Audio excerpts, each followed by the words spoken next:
गौ माता, जिन्हें हिंदू परंपरा में सिर्फ पशु नहीं बल्कि करुणा, समृद्धि और धर्म की सजीव मूर्ति माना गया है।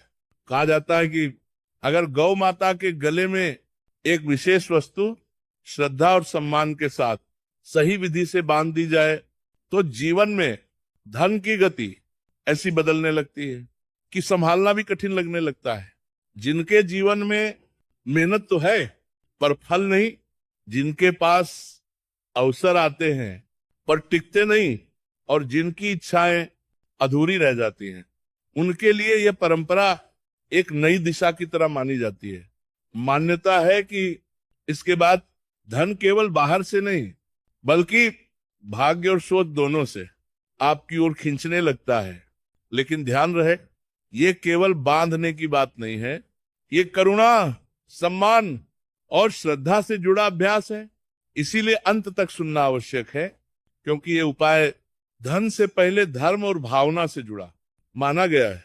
हिंदू धर्म में गौ माता को सिर्फ एक पशु नहीं बल्कि करुणा, पवित्रता और जीवनदायिनी शक्ति का प्रतीक माना गया है।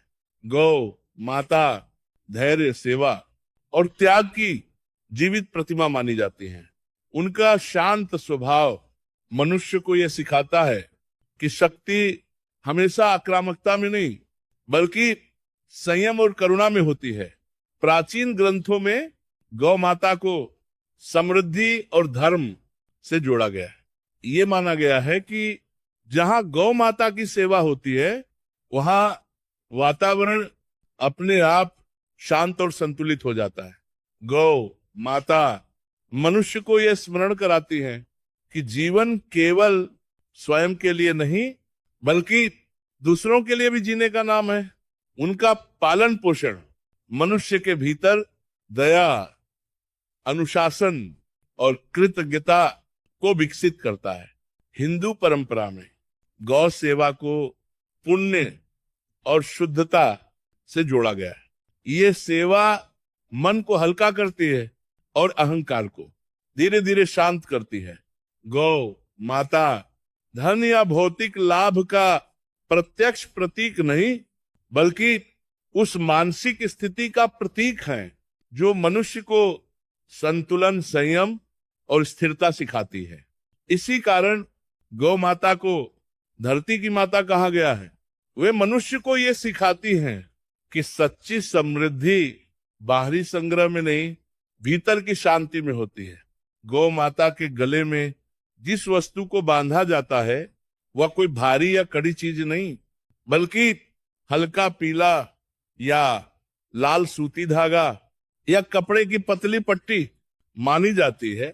मान्यताओं में पीला रंग पवित्रता, समृद्धि और शुभता का प्रतीक माना गया है, जबकि लाल रंग संरक्षण और श्रद्धा का संकेत देता है। इस धागे या कपड़े को कभी कसकर नहीं बांधा जाता, इसे केवल गौ माता के गले में ढीले और सम्मान पूर्वक हल्के स्पर्श से रखा जाता है ताकि उन्हें किसी प्रकार की असुविधा न हो। इस वस्तु को बांधते समय मन में भावना रखी जाती है कि हम कोई मांग नहीं कर रहे बल्कि कृतज्ञता और करुणा व्यक्त कर रहे हैं। मान्यता है कि जब ये कार्य निस्वार्थ भाव से किया जाता है तो मनुष्य के भीतर अहंकार कम होता है और सोच में नम्रता आती है, और यही नम्रता जीवन में स्थिरता और संतुलन का मार्ग खोलती है। ये धागा या कपड़ा गौ माता के लिए कोई बोझ नहीं बल्कि मनुष्य की श्रद्धा और सम्मान का प्रतीक होता है। इसे बांधने के बाद गौ माता को आदर से भोजन कराना, पानी देना और शांति से प्रणाम करना ही इस उपाय का वास्तविक अर्थ माना जाता है। ये वस्तु धन को बुलाने का साधन नहीं बल्कि मन को करुणा और संयम की ओर मोड़ने का एक प्रतीकात्मक संकेत है। और जब मन करुणा सीखता है तो जीवन स्वयं संतुलन की ओर बढ़ने लगता है। गौ माता से जुड़ी हर परंपरा मनुष्य को धन से पहले धर्म और करुणा की याद दिलाती है। ये उपाय किसी सौदे की तरह नहीं, बल्कि एक भाव की तरह समझा जाता है कि जब मनुष्य निस्वार्थ भाव से सम्मान करता है तो उसका मन अपने आप हल्का और शांत हो जाता है। गौ माता हमें ये सिखाती है कि जीवन में समृद्धि केवल संग्रह से नहीं, संयम और सेवा से आती है। जब मन करुणा सीखता है तो सोच बदलती है, और जब सोच बदलती है तो निर्णय बदलते हैं, और वही निर्णय धीरे धीरे जीवन की दिशा बदल देते हैं।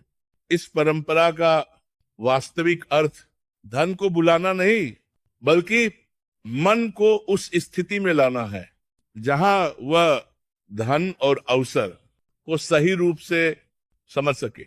गौ माता शब्दों में नहीं, अपने मौन में बहुत कुछ सिखाती है। धैर्य, सहनशीलता और स्थिरता, और यही गुण मनुष्य के जीवन में वह आधार बनते हैं जहां से संतुलन और शांति जन्म लेते हैं। इसलिए ये उपाय किसी चमत्कार का वादा नहीं, बल्कि एक स्मरण है कि जब मन शांत होता है तो जीवन अपने आप रास्ता दिखाने लगता है। यही गौ माता से जुड़ी